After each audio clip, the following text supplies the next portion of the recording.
This is a master number 1, number 8 on security.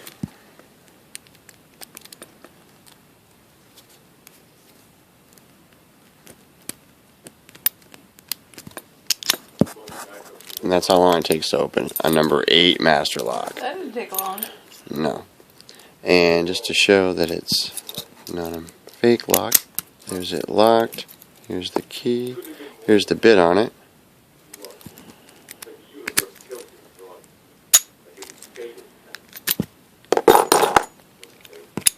Again, this is a master lock number 1, rated as a number 8.